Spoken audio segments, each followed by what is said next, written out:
So,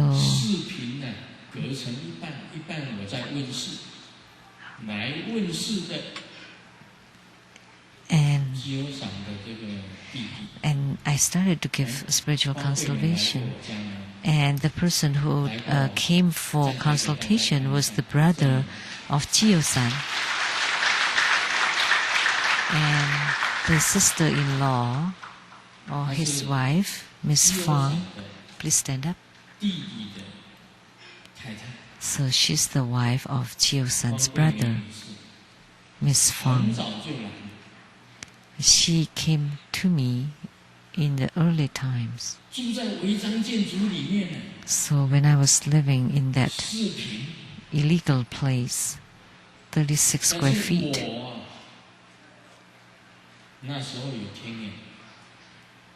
but at that time, I had divine eyes, and people lined up for a very long line, asking for consultation.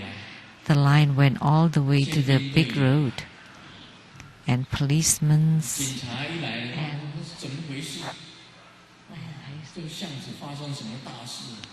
and the policeman had to check what happened with all this long line. And when they knew that I was a soldier, the military also came. And they aimed their guns at me. And I was very stable, centered, continued to give my consultations. Namo Amitabha. This is a true story.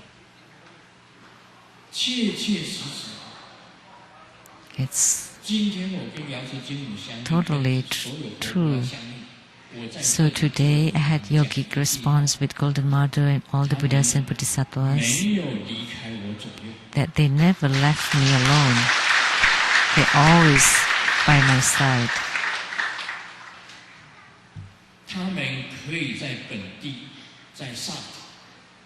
They may be at their original land, in the pure lands, but they can also be on my bodies, in my body. So this is the result of spiritual cultivation. You can also be like that. That your personal deity could be in the Buddha land or in the space or in your body. When they never leave you behind, that's called the yogic or spiritual response.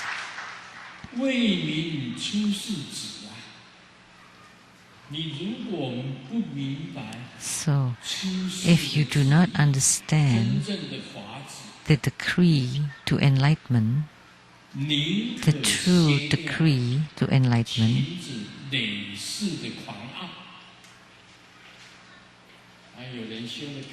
how could you pacify the delusory madness or arrogance of all past lives? I'm not arrogant, I'm not mad. I said that I'm enlightened, but there are also many others who are the same as me who are enlightened. Because among spiritual cultivators there are many high adepts. Like yesterday, when we passed by Liu Gui,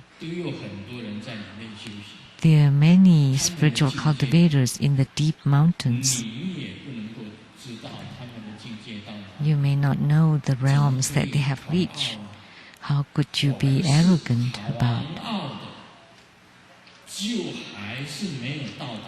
So if you're still arrogant and still mad, then you have not reached the realm. The nameless realm. So the realm that cannot be named. Then that would be the highest realm. The realm that cannot be named.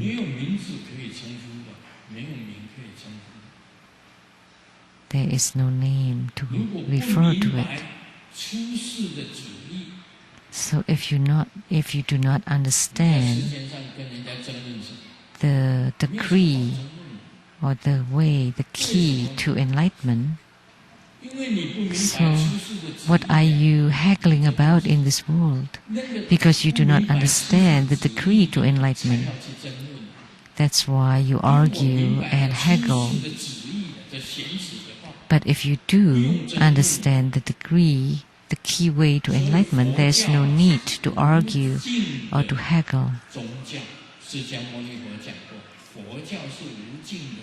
That's why Sakyamuni Buddha also said that Buddhism is the ultimate faith because there's no argument about it. Why? Because we are very clear about the way to enlightenment.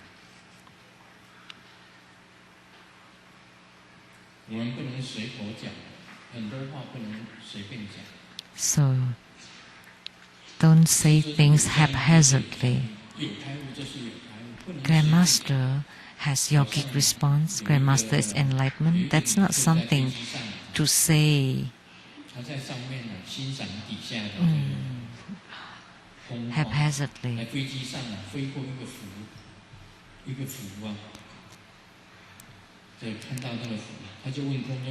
There are passengers on the plane, and when they saw a lake, they asked the stewardess, "What kind of a lake is this?"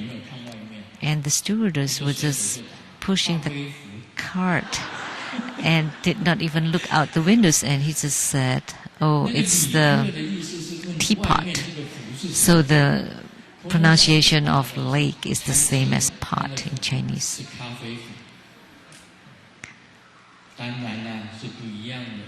So actually they're different. So you don't want to speak at your heart's content without much thinking.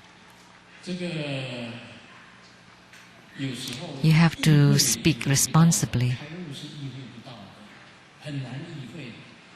Enlightenment is something very difficult to relate or to imagine. You know, when the plane just takes off, the captain usually would say a few words to welcome the passengers and to report on the conditions. And then if the captain immediately cried, "Oh no, oh my God," and then no more words. Then upon hearing that, when the captain said, "Oh no, my God," then the passengers got worried, anxious. And after a long while, the captain continued,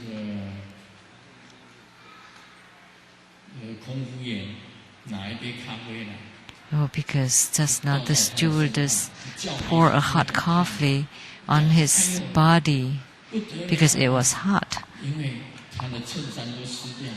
Because his shirt got wet. Oh my God."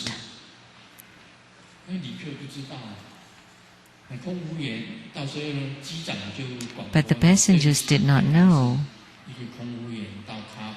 But later the captain explained that because the hot coffee was poured over him, that's why he cried out. But the passengers complained, "So it's no big deal to have your shirt wet.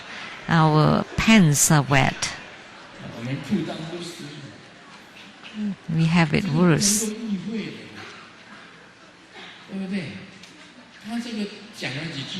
So with that few statements, you don't know.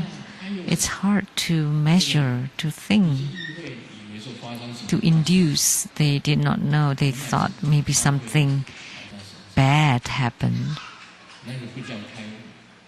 That's not enlightenment. That's not enlightenment. Enlightenment is real. It's something that exists. Only that it is very difficult to fathom. I know it is extremely, very, very difficult.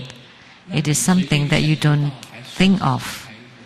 If it's something that you can easily think of, then why, I mean, that's not enlightenment. It's something that you definitely cannot think of. So the enlightenment of Sakyamuni Buddha under the Bodhi tree is something that you cannot think of.